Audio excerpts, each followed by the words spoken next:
Om Namo Bhagavate Vasudevaya. Om Namo Bhagavate.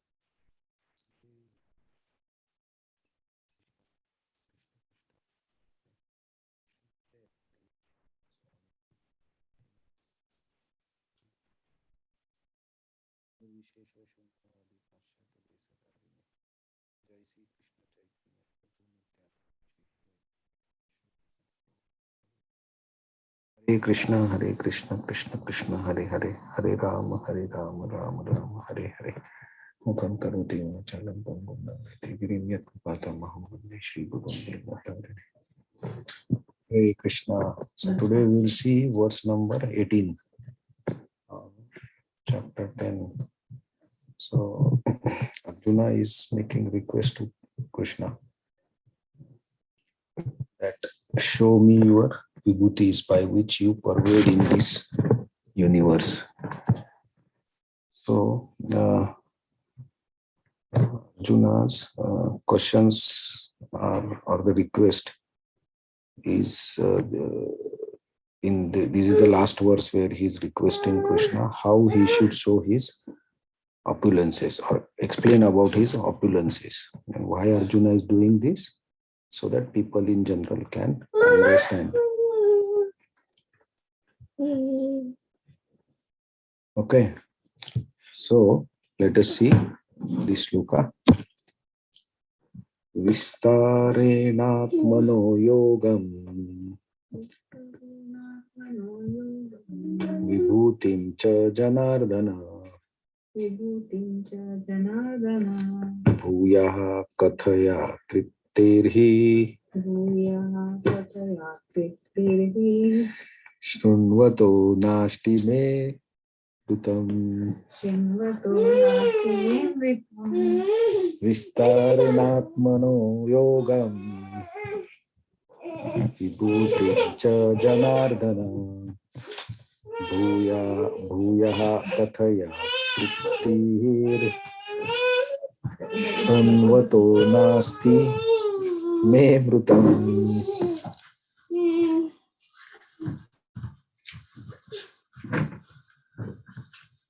Vistarenatmano yogam vibhutim cha janardhanam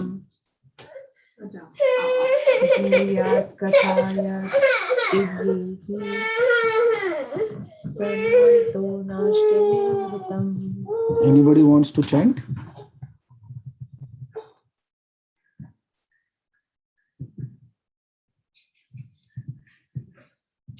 So translation and purport. O Janardhan, again please describe in detail the mystic power of your opulence. I am never satiated in hearing about you, for the more I hear, the more I want to taste the nectar of your words. Purport. A similar statement was made to Sutta Goswami by rishis of Naimisharanya, headed by Shaunaka. This statement is Vayam tu na Vitrupyama Uttama Shloka Vikrame Yat Shrunvatam Rasagyanam Swadhu Swadhu Pade Pade.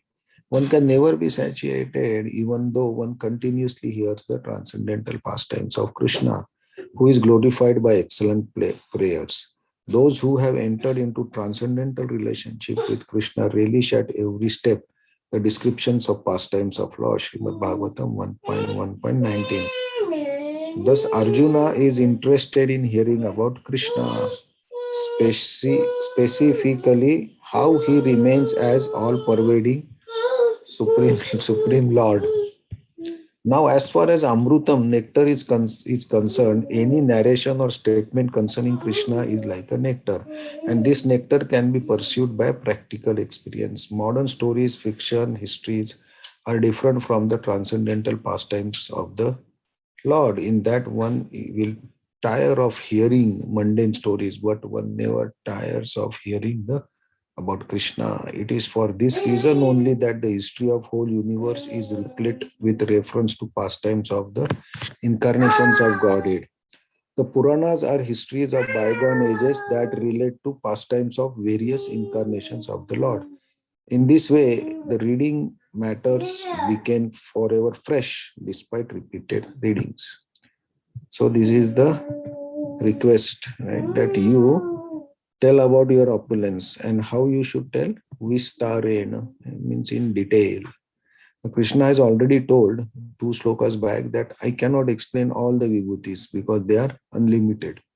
So now Arjuna is limiting further that at least in detail you tell by the opulence by which you pervade the universe. And he's calling him Janardana, killer of atheist. So the reference is people who don't believe in God, right? For them, this explanation or explanation of these vibhutis will give a indication that all the opulent things in this material world are not existing independently. They have some base or they have some cause because of which it is existing. So Krishna, by telling these details, he will also help the atheist people to somehow connect or at least think about the God. Right? So, and the second sentence, right? So, pastimes or the things about Krishna, the more we hear, if you are interested or if you're connected, then you want to hear more. Nobody gets bored because it is like nectar. So we can experience this, right? Like, see, Bhagavad Gita was spoken 5,000 years ago.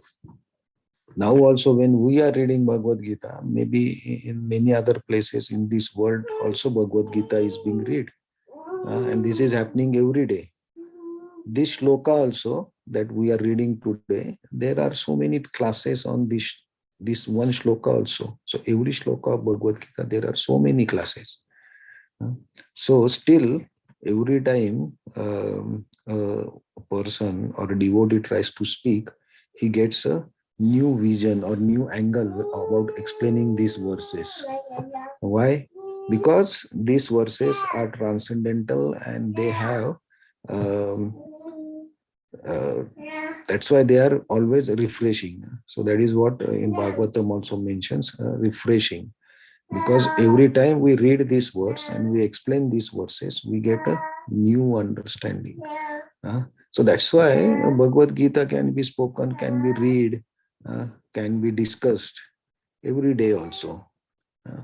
And that is what is happening, like in all the temples of ISKCON and all. There are everyday Bhagavad Gita classes there. From 1 to 18 chapter, the everything reading and classes are done. Again, we start from 1. But we never get bored of this, right? Because the depth of the understanding is much higher or much higher than what we can perceive. That's why it goes deeper and deeper with our faith and our interest. So Arjuna is explaining the same thing, that I never get bored of this, and the more I hear, the more I want to hear, because the more we get the faith increases. And with the faith, our interest also increases. So that's how the transcendental literatures or subject matters are heard and discussed. So Bhagavatam or Bhagavad Gita, we can, it's happening already. It's every day, it is being read, it is being explained. And that is how the literatures, we say they are eternal. Eternals means like every day they can be discussed, and at the same words can be spoken in all the temples in all the worlds. Same words can be spoken by different speakers at the same time. That is also possible. So that is eternal. So today, tomorrow, and day after tomorrow, this recitation of Bhagavad Gita will go on because it is very sweet. Nectar means what? Like it's very sweet for ears, and also it is very sweet for the soul. When we hear about the Supreme Lord, it touches to the soul. That's why the soul also becomes more and more interested to hear. That is what Krishna is telling, and the Rishis also, the Srila Prabhupada gives reference of the sages of Naimisharanya. So like sages also, they are all learned in Vedas and Puranas and Mahabharats, right? So they have studied all these literatures, but still they request Suta Goswami to speak about the pastimes of Krishna, because they also know that we can hear for unlimited time. So Arjuna is here requesting, and like the last verse we saw, yesterday's verse, that when Krishna will explain about his opulences in this material world, one of the reason is the devotees who are at the beginning stage of bhakti, they can relate more to the material gross matter than to the spiritual subtle matters. So by focusing or by understanding the cause of the gross opulences, which is a subtle cause, then the devotee increases his level of consciousness, where he can understand the subtle things, the transcendental things. So that way these slokas, next slokas, are for us also. So our next sloka, Krishna will start speaking about the opulences. So that we'll see tomorrow. Hare Krishna.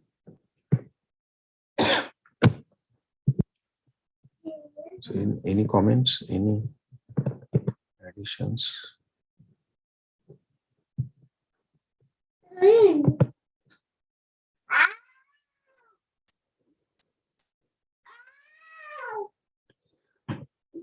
Okay, Hare Krishna. Thank you very much for joining. We'll see you tomorrow. Hare Krishna. Thank you, Hare Krishna. Hare Krishna. Thank you.